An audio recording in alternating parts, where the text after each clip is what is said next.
मसीह में आने के बाद मुझे झूठ नहीं बोलना है। इसका मतलब सब कुछ सच सच बोलना है। इसका मतलब कि अपने घर का भेद, कुछ भी प्लानिंग हम कर रहे हैं उसको लोगों के सामने, जब वो कोई भी लोग पूछता है, सब कुछ खोल के रख दें। ऐसा नहीं होता। सच बोलने का मतलब और झूठ ना बोलने का मतलब, मैं आपको समझा रहा हूं, ध्यान से सुने। झूठ ना बोलना, आपको सच है, बाइबल आपको कहती है आपको झूठ नहीं बोलना चाहिए। लेकिन यह भी नहीं है कि आप, इसका मतलब यह नहीं है कि आप शत्रु को अपना पूरा राज और अपनी योजना और अपने कार्य करने का जो आप प्लानिंग किए उसको सब प्रकट कर दें। इसका मतलब यह नहीं हुआ कि आप सब कुछ शत्रु को बता दें। जो आपको नष्ट करने की योजना बना रहा है, जो आपको घात करने की योजना बना रहा है, दुष्ट व्यक्ति भी होते हैं। देखिए, दुष्ट आत्माएं भी होती हैं इस संसार में, और कुछ दुष्ट व्यक्ति भी होते हैं जो आपको घात करना चाहते हैं, जो आपको नष्ट करना चाहते हैं।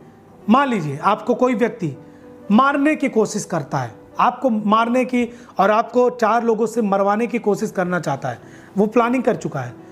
फिर आपसे किसी से पूछवाए आप कहाँ आज जा रहे हैं, और आपको पता है कि मेरे विरोध करने वाले लोग बड़े हैं, और अरे यार प्रभु कहता है झूठ मत बोलो, भैया मैं तेलियरगंज जा रहा हूँ, चलो। फिर शत्रु आपको जान गया आप कहाँ जा रहे हैं, फिर आपको रास्ते में आपको पकड़ के अपनी योजना को सफल कर लेगा। तो क्या आपको झूठ बोलना चाहिए? देखिए, आप इस तरीके से यदि आप सच्चाई बता देते हैं शत्रु को सफल होने के लिए, दुष्ट लोगों को और दुष्ट आत्माओं को सफल होने के लिए आप अपना राज और अपनी योजना यदि उनको बोल देते हैं, ये बिल्कुल गलत बात है। आपको किसी दुष्ट व्यक्ति को अपने घर की योजना नहीं बताना चाहिए। जो आपको घात करना चाहिए उनको नहीं बताना चाहिए। साफ साफ बोलिए, मैं कहीं जा रहा हूं, मैं कहीं बिजी हूं, मैं कहीं जा रहा हूं। अब झूठ ना बोले, इसका मतलब ये नहीं कि आप उनको बताएं कि मैं कहां जा रहा हूं, अब मैं क्या कर रहा हूं, मैं अब क्या करने वाला हूं, अब मैं इस काम को करने के लिए क्या योजना बना रहा हूं। यदि आप सब कुछ बता देंगे शत्रु को, दुष्ट लोगों को, तो आपसे आगे जाकर आपकी योजनाओं को खत्म करने का प्रयास करेंगे।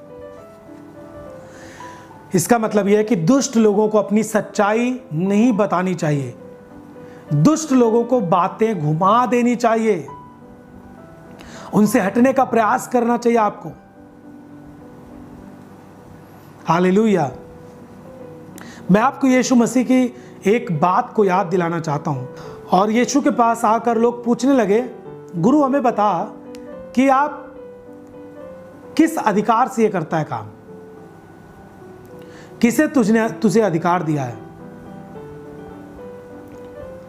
प्रभु ने बोला, एक बात मैं भी तुमसे पूछता हूं, बताओ। तो मैं भी तुमको बता दूंगा कि मैं किस अधिकार से करता हूं। यूहन्ना जो है उसका जो वो बपतिस्मा देता है, और जो वो यूहन्ना है वो किसकी ओर से है, स्वर्ग की ओर से या मनुष्य की ओर से। तो जो लोग पूछने आए थे वो जाकर एकांत में एक दूसरे से चर्चा करने लगे, यदि हम इससे बोलें कि स्वर्ग की ओर से है यूहन्ना और उसकी बातें, तो कहेगा यीशु कि तुम उस पर भी विश्वास क्यों नहीं करते। और यदि हम कहें कि मनुष्यों की ओर से है, तो जो लोग यूहन्ना पर विश्वास करते हैं वो हमको पथराव करेंगे। तो लोग जो पूछने आते वो फिर प्रभु के पास जाते और बोलते, गुरु हमें नहीं पता, हम नहीं बताते कि वो किसकी ओर से। प्रभु ने कहा, तुम नहीं बताते तो मैं भी तुमको नहीं बताता कि मैं किस अधिकार से ये काम करता हूं। देखिए, झूठ वहां नहीं बोलना चाहिए जहां पर आपसे जुड़े हुए लोग, आपके साथ साथ उनका भी भलाई होने वाला है, वहां पर आपको झूठ नहीं बोलना चाहिए।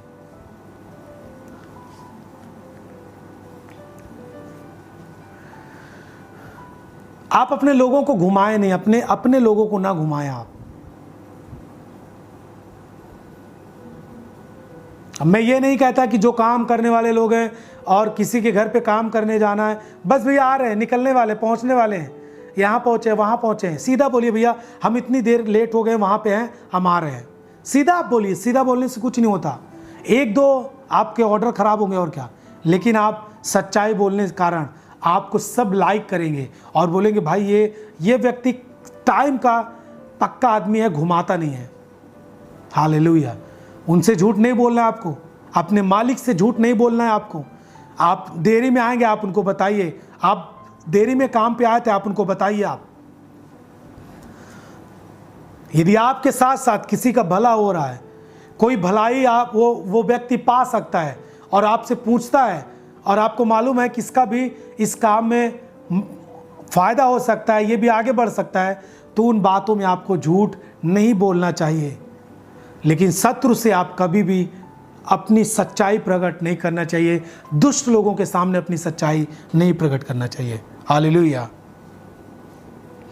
और इसी 4 अध्याय के 29 पद से पढ़ेंगे, कोई गंदी बात तुम्हारे मुंह से ना निकले, पर आवश्यकता के अनुसार वही निकले जो उन्नति के लिए उत्तम हो, ताकि उससे सुनने वालों पर अनुग्रह हो। सब बोले हालेलुया। मैं आपको एक बात और कहना चाहता हूं प्रियजन, जो इस समय में गांव में और मैं जहां के लोगों से बात कर रहा हूं, इस जगहों पर जो जो बातें होती हैं उन बातों को लेकर मैं कोशिश कर रहा हूं कि आपको समझाऊं। देखो, मैं बहनें जितने भी हैं, मैं आपको बोलना चाहता हूं, देखिए कभी कभी क्या होता है कि आपको लगता है कि मेरे जो बहन हैं, उनके जो आदमी हैं, वो हमारे जीजा लगते हैं, वो हमें कुछ भी बोल सकते हैं, उनको हम नहीं बोलेंगे, उनको नहीं समझाएंगे, वो कितना भी हमसे गलत बातें बोलकर मजाक करें। मैं आपको बोलना चाहता हूँ, कुछ ऐसे भी दुष्ट किस्म के लोग होते हैं जो गलत बातें बोलते हैं। उनको लगता है कि ये मेरी साली है, तो इनको मैं जितना हो सकता है गलत बोल सकता हूँ, गलत चीज़ें बोल करके कुछ भी बोल सकता हूँ, ये मुझे कुछ नहीं बोल सकते। मैं आपको बोलना चाहता हूँ, यदि आप मसीह में हैं, आपको ये चीज़ें नहीं सुनना है, आपके रिलेशन में है, तो आप उनको उतने खराई से समझाएं कि ये देखिए, ये बातें, ये जुबान, ये अच्छी बातें नहीं, आप मत इस तरह बोले। सामने वाला बिगड़ जाएगा, बिगड़ जाने दीजिए, परंतु आप उनको छोटे होने के बावजूद आप उनको एक बातें सिखा दीजिए, ये बातें गलत है, अपनी जुबान को कंट्रोल करें, ये अच्छी बातें नहीं है। जो रिश्ते होते हैं वो प्रेम के लिए होते हैं।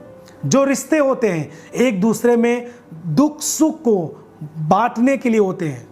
जो रिश्ते होते हैं वो प्यार के लिए होते हैं। जो रिश्ते होते हैं वो अपने अपने चीज़ों को, अपनी बातों को रखने के लिए होते हैं। रिश्ते इसलिए नहीं होते हैं कि आप गलत चीज़ों को बढ़ावा दें, गलत चीज़ें बोलें, गलत चीज़ों के द्वारा रिश्ते इसलिए नहीं होते कि आप गलत चीज़ें बोलने के लिए रिश्ते हैं। ऐसा नहीं है इस दुनिया में। कुछ लोगों को लगता है ये रिश्ते गलत बातें बोलने के लिए है, ये इनके साथ रिश्ता गलत मजाक करने के लिए है। ये सब बातें निकालिए अपनी जुबान से। वही बातें आपकी जुबान से निकलनी चाहिए प्रभु के लोगों, हे जवानों, वही बातें निकले जिससे आपकी उन्नति हो, सुनने वालों पर भी अनुग्रह हो। जो सुने वो भी अपनी जुबान पर आपके सामने आने पर कंट्रोल करना सीखे, चाहे वो आपका जीजा हो, चाहे वो आपका कोई भी पद का रिश्तेदार हो। हालेलुया। कोई गंदी बात तुम्हारी जुबान से ना निकले, इस पर आपको गंभीर रहना है। आवश्यकता जो हो वही निकले जो उन्नति के लिए उत्तम हो।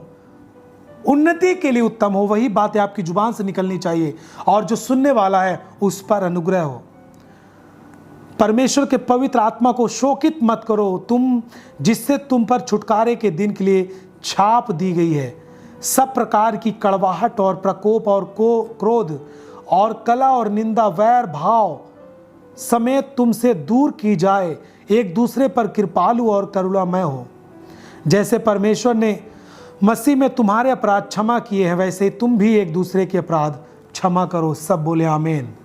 जुबान को व्यर्थ बातों के लिए ना खोलें, कंट्रोल करना सीखें अपनी जुबान पर।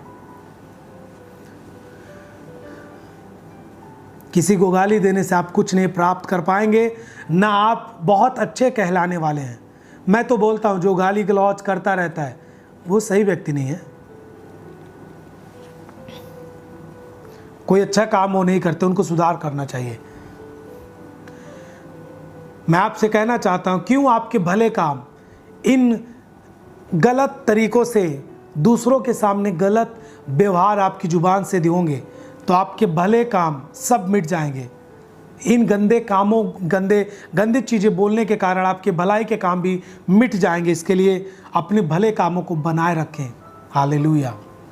इस जुबान में मृत्यु और जीवन दोनों है। जो इसको उपयोग में लाना जानता है वही इसका फल पाएगा।